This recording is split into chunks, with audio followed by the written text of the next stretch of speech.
Hello and good morning from Djuma Game Reserve, everyone. I am so glad that we started off with a fantastic animal. It's a grasshopper. I do love my insects. Hi everyone, it's me, Trishala. I've got Panda on camera with me, and we're very excited this morning because we have some really strong aims.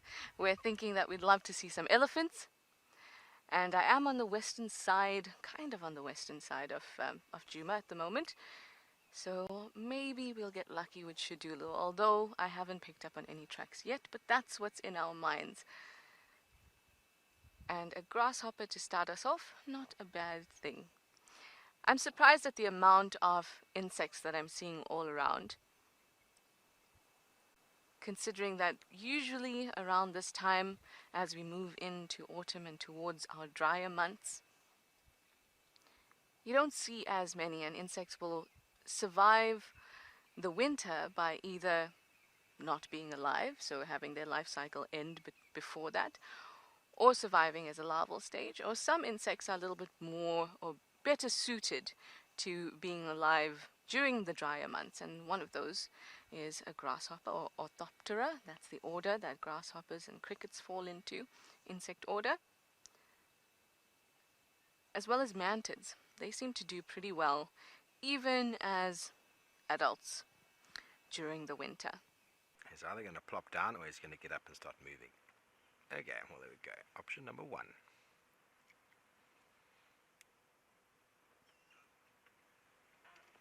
We can still hear the wind from down here, but it's nicely buffeted by all the trees and the bank.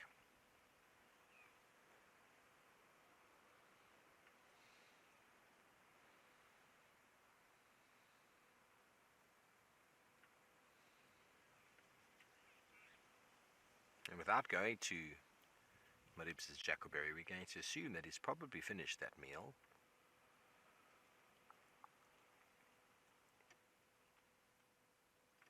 No guarantees though. Are you finished? It took long enough.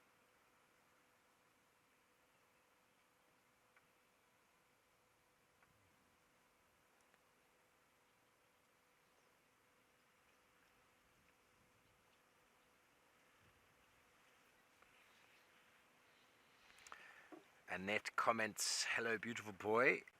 He is indeed a beautiful boy.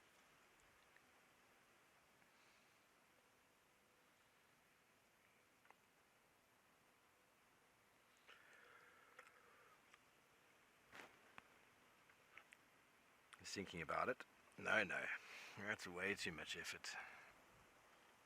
You know, there's that like mindset. I should go get some food, but hang on, I've had food solidly for 4 days. Let me just chill. Hang on, but I've maybe got to go get some food. Thinking about it, these conditions are ideal for me to catch something because they can't hear me.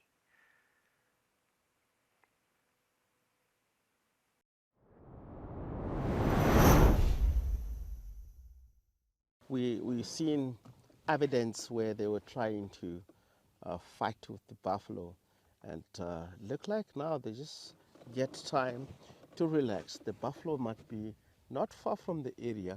You can read on the ground itself that there's a lot of interaction. These lions are such amazing. They walk far distances. And what we have seen up to so far on the pride, this is Ngati Pride. There's quite a lot of sub-adult involved here in this pride, and some of them, they give a little bit of information that I can stick for a morning talk about. It looks like there's, of course, a new male in the area. Some of the sub-adults have gashes at the back, or wounds that might be escaped from the new males that are in the area. It's in the nature of a lion. If a new male comes into the area, he wants to really dominate, especially if there's a sub-adult. You've driven the sub-adult off or kill them in order to produce his own offspring into the surrounding. But you are right here. Let me know that, PK. Keep going.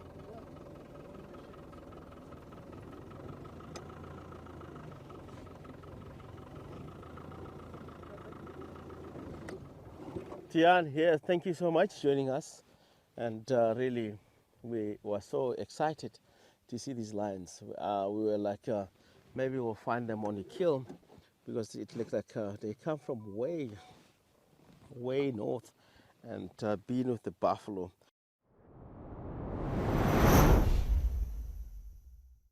We've had a little bit of luck here. We've seen one head pop up so far, and there it is over there. Oh, that's so cool. I was worried that they were at a different burrow system, but not the case. They are here.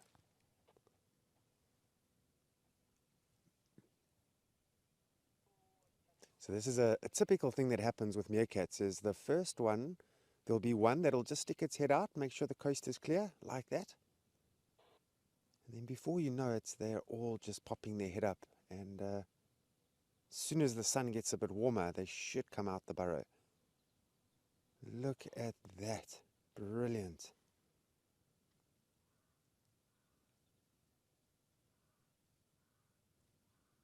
Wow.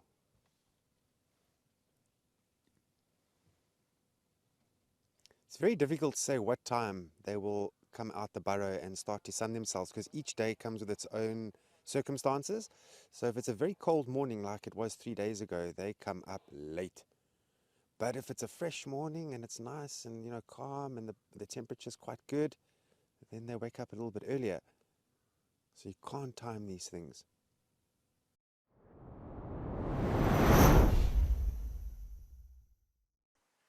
Hi, Sarah. Yep, you're right. You say thank you to us, and it's time to bumble back to camp. Yes, it's time for breakfast,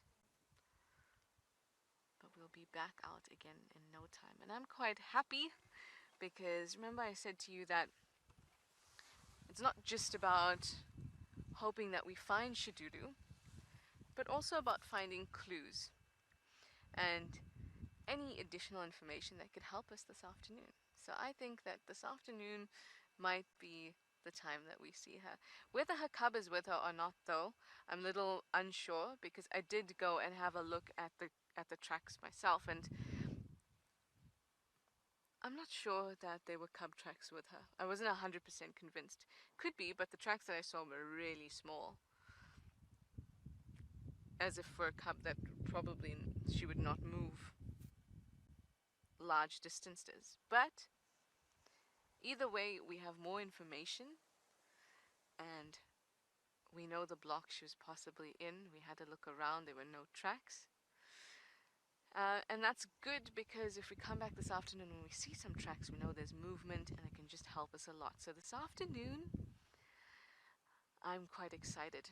We know that Maribye is around, we know that Tlalamba is around, we know that Shadulu is around, and on top of that, Steve is gonna be doing his medicinal thing.